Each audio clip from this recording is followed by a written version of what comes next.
Well, welcome to Heels and Faces. Heels and Faces. So, welcome back to episode 2 of Heels and Faces. Today we're going to be reviewing Raw and Smackdown. First of all, we're going to start with the Raw. It was on the 23rd of July, and this is what I can tell you now. This was a hot segment of Raw, and there was a huge announcement of Evolution, which is the first ever all-women's pay-per-view. How did you find that? October 28th, I can't wait to see it, I have to say.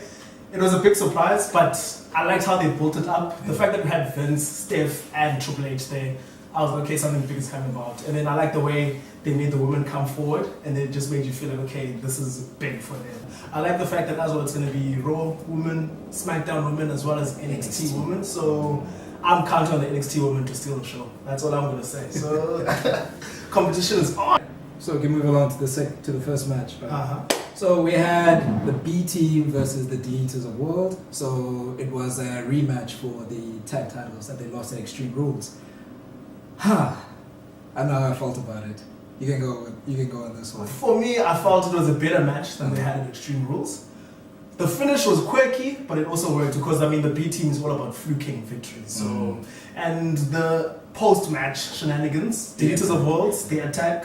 I don't know what it does for them really. Is this a possible heel turn, you think? Because I think they're gonna go more to the dark side. You know, Matt Hardy was light, Bray was the dark side. So you think they're actually gonna take a both be dark, maybe, but I feel like their moment is gone now. So there's not much else to do. I'm just keen to see the Revival get into that title picture for the third week in a row. We saw them pictured literally in the title picture. So Revival versus B team, not quite SummerSlam quality, but me, I just want the top guys to be at the top. So.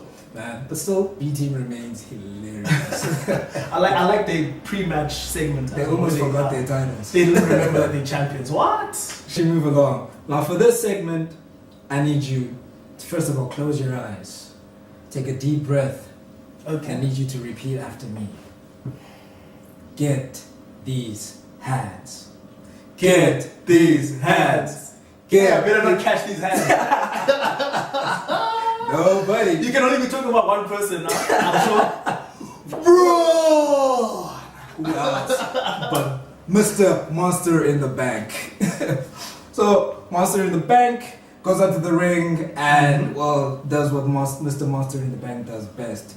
He brawns. No, that's not right. So, we had Braun and KO having a little segment promo in the ring.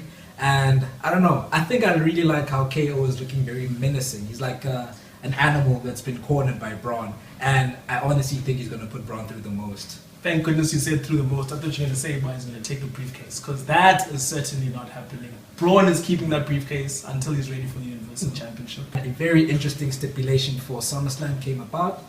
And that stipulation was that if KO wins the match between he and Braun, KO will actually be Mr. Money in the Bank. I don't know. I think that's very hard for SummerSlam. I think it's a good stipulation. I just don't think it's going to happen right now. I'd love to see KO as Mr. Money in the Bank, but I don't see it happening. But still, it keeps both guys busy for SummerSlam, so it gets a hot from me. So moving along to the next match. Well, more like promo segment. We had the AOP and Titus. Worldwide! So basically the AOP have been wrecking everything in the background, doing the absolute most. And, Titus Worldwide, being the veterans, wanted to teach them a lesson in respect. And I kind of like the angle that they're taking with the AOP and Titus Worldwide. But I honestly think they are kind of wasting the AOP in a way. But, they need something to do. I think this is also something where they're just trying to keep both teams busy. So AOP, they're going to go through Titus Worldwide very easily. When you're ready. So I think this segment, for me, it gets a lukewarm at best. At best. Just keeps both teams busy. Yeah, I actually think so too. It's more... Okay, so the next match was Finn Balor versus the Scottish Terminator, Drew McIntyre. Scottish Terminator. Oh! You heard my accent. What, your Scottish accent? Non-existent one, eh? Oh. Haters will hate, potatoes will potate. Anyway, so I feel like this was a great singles match.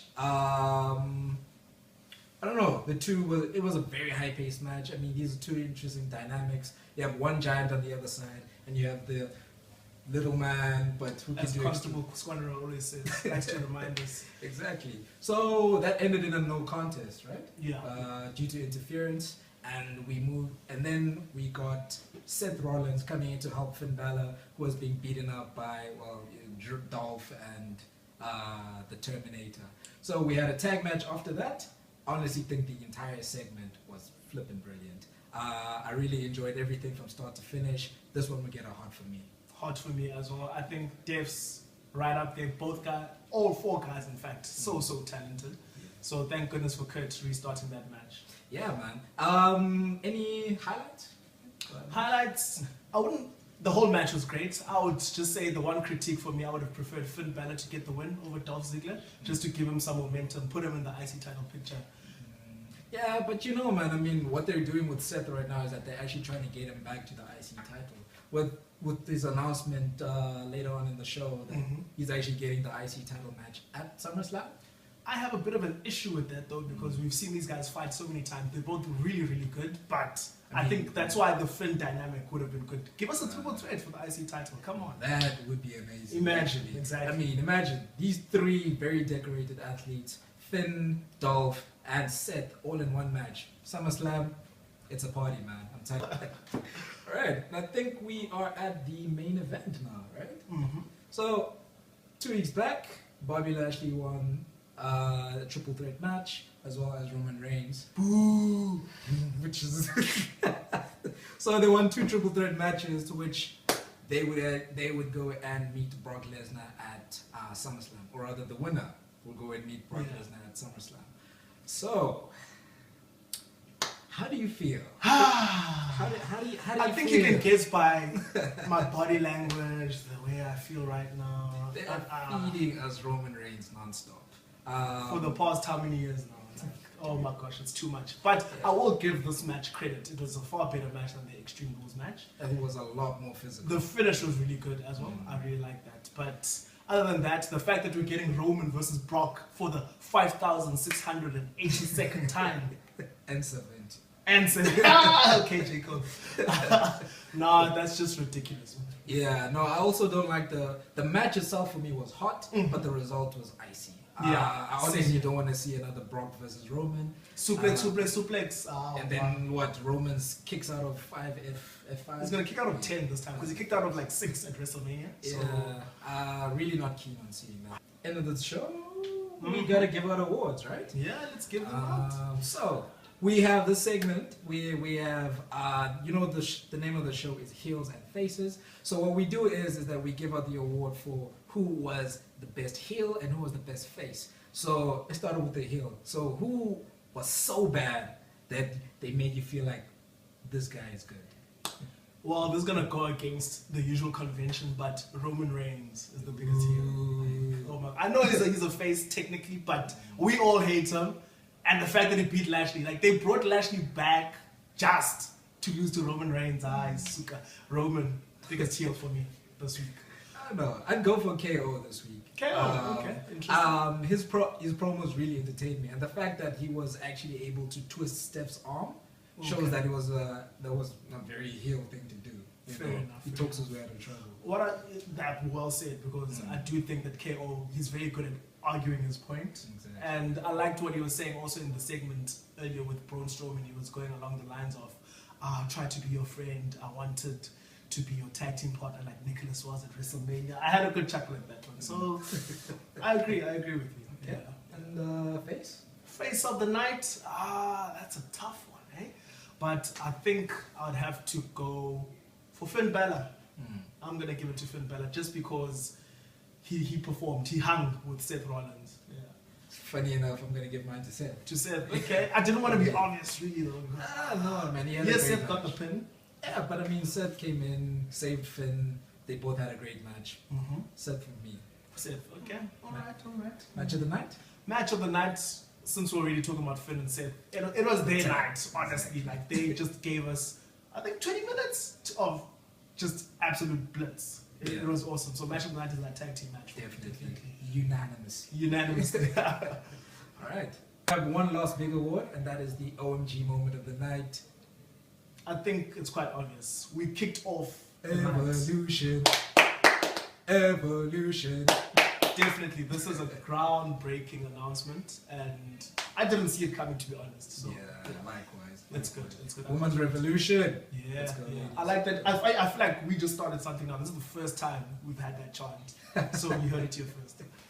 On heels and faces. Woo! Okay. That was Monday Night Raw, and it's time to jump over to the A show. Smackdown Live, baby! And I must say, Smackdown started off very fresh with the whole limousine coming out. And I was like, there's Vince McMahon here again after being on Raw last night. Can't you know? It's my man, The Miz! Miz comes out, Miz and Mrs. comes out with his wife Maurice. And then we had a special guest as well. How Monroe's guy comes out as well. Let's pop for her over there. So, yeah. I mean, to be honest, I actually really missed The Miz on SmackDown. True, the true, A-lister true, for true. the A show. It was nice to actually see him back, man. I honestly had the same reaction. Yeah. So we started, that was not even the real beginning of the night. The real beginning was the Viper, Randy Orton, coming to explain himself, his actions on Jeff Hardy. What did you think of the promo? Well, I mean, I actually really missed Randy on SmackDown as well, to be honest. He is great on the mic, as usual. But now, I don't know if his reasons were really resonating with me all that much. I don't know, the feud for me isn't as hyped as I thought it would be. Okay. You know, I mean, but if he was actually doing this with Shinsuke, I think I would have gained a bit more traction with me. I'm going to disagree with you there because I feel like the segment he nailed it and he blamed the fans for what he's doing. He said, you guys don't respect me. Is it because I don't jump off the turnbuckle and the cages? Because I don't wear face paint? And he just sounded so cold. And ironically, I'm going to rate this a hot. So, I mean, it's Randy. No, it was Randy. And also, I like the finer details in wrestling sometimes. I like the fact that his song didn't play at the end. He just walked out and it just made you think about what he said. So, he dropped the mic. He literally did though. Actually, he was like, you can just know me as RK. Oh. Left us hanging. It was a hot opening segment. And then we jumped off to our first match of the night, Rusev versus Almas. I must say I was very shocked about this period. I mean, they had a bit of a feud backstage. It was more, it was a squabble between Lana and... Squabble is a good word. Yeah. Between Lana and...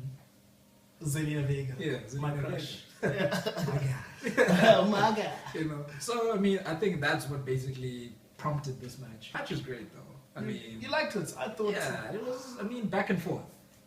For me, it was very mediocre, very lukewarm match. But it was an interesting finish. I liked the post-match shenanigans because Lana was arguing with Aiden English about who actually costed Rusev the match. And Rusev was like, you know what, actually, I don't think I need either of you guys. And I think he's on the right path. He can be destructive on his own. That was a shocker for me. It actually, that comment alone switches the whole paradigm of Rusev Day. Yeah, so it's going to be interesting to see things going forward. Definitely, definitely. And then we had another interesting segment after that. We had R-Truth of all people with Ty Dillinger. So 10. So we found out that R-Truth is going to be facing some more Joe. So I'm sure you can already see where that is going to land up. But I want to ask you an interesting part of that segment. Can you see a tag team developing over there maybe? So, the real 10? The real 10! We did move over to the match itself. Samoa Joe made quick work of R-Truth. I'll give the match lukewarm. It made Joe look ruthless, but other than that, didn't do much for either person really. But then after that, I have Becky Lynch versus Carmella. If Becky Lynch wins, she gets a title shot at SummerSlam. So I have to say, firstly, from my side, I don't like title matches being set up like this, where you face each other now to face each other later. But that being said, I thought this was a very good match. Yeah. What did you think? Yeah, no, it was incredible, man. The disarm her. Oh, yeah, that's a dope move, actually. Yeah. And the name of the move. Yeah, but I share your sentiments, though, because, I mean, we're going to get a repeat of this at SummerSlam now. So, I don't know. The match, though, was great. It gets a hot from me, but... Same, yeah? We're going to have to see a repeat of that with no... the extra stipulation to it. Well, the title will be on the line, so there's that. But what else can they do? So I think this puts a lot of pressure on Carmella because I thought this was the best match she's had since being champion. But then we did have the big announcement. I was really looking forward to this since last week. AJ Styles announcement from Paige. Who is his challenger going to be? And I'll take you through what happened, and then Sub-Zero, you can tell me what you thought about everything. I loved this whole segment, so already I'm giving it hot. Paige and AJ are in the ring. AJ first cut a good promo just shouting out Evolution, the pay-per-view that's coming up. He gave a very sincere babyface promo. I like that. He was just saying that the women have done well to get to the spot. Then we moved over to the announcement. Next minute, Samoa Joe comes from behind. Coquina clutch on AJ Styles.